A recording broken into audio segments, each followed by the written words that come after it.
This week the AAF closed up shop, just 8 games into their first, and probably only, season.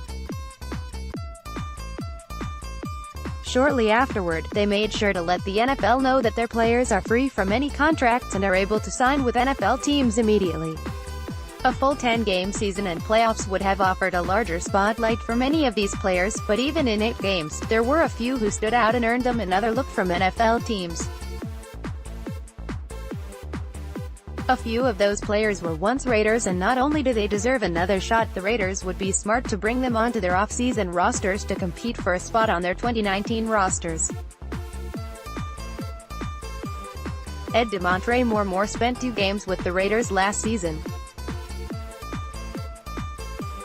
The former third-round pick proved he can rush the passer, putting up 7.0 sacks in 7 games. That sack-per-game average was best in the league. The Raiders don't have the luxury to be turning their noses up at a player who can put up those kind of numbers. They currently have 1 edge rusher on the roster. Moore would be a welcome sight. Marcus Baba had 13 catches for 202 yards, which was third among AAF tight ends, and he added a couple touchdowns as well. With the loss of Jared Cook, the Raiders could use another tight end. Ba may not be the answer as a starter, but with a wide-open competition currently, this would be a good spot for him. He would be cheaper than Derek Carrier, and it wouldn't take much to be more productive.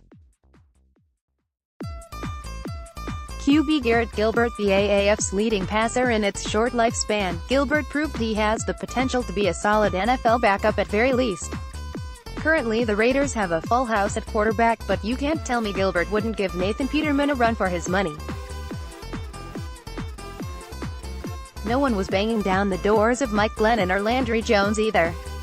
Terry Poole was never a Raider, but he was on the Seahawks roster under Tom Cable for a couple years. He was a 4th-round pick by the Seahawks out of San Diego State and proved to be one of the better tackles in the AAF. Proving himself there along with his familiarity with Cable could be enough to get him an off-season invite.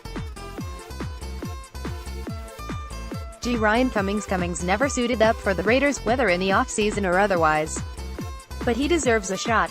And with the Raiders in need of a guard, the 23-year-old would be a good signing. Read what The Athletic's Arif Hassan said of Cummings, and tell me he isn't a prime candidate for a camp invite. Cummings was a former left tackle at Wyoming before moving inside to guard, and that shows in his movement ability. Unfortunately for the former Wyoming Cowboy, Cummings missed a big portion of his final year in college because of a severe case of bacterial meningitis. He earned a camp invite from the Houston Texans but didn't get any playing time in training camps. Several AAF players are already getting workouts with NFL teams, and the Raiders would be smart to be among them.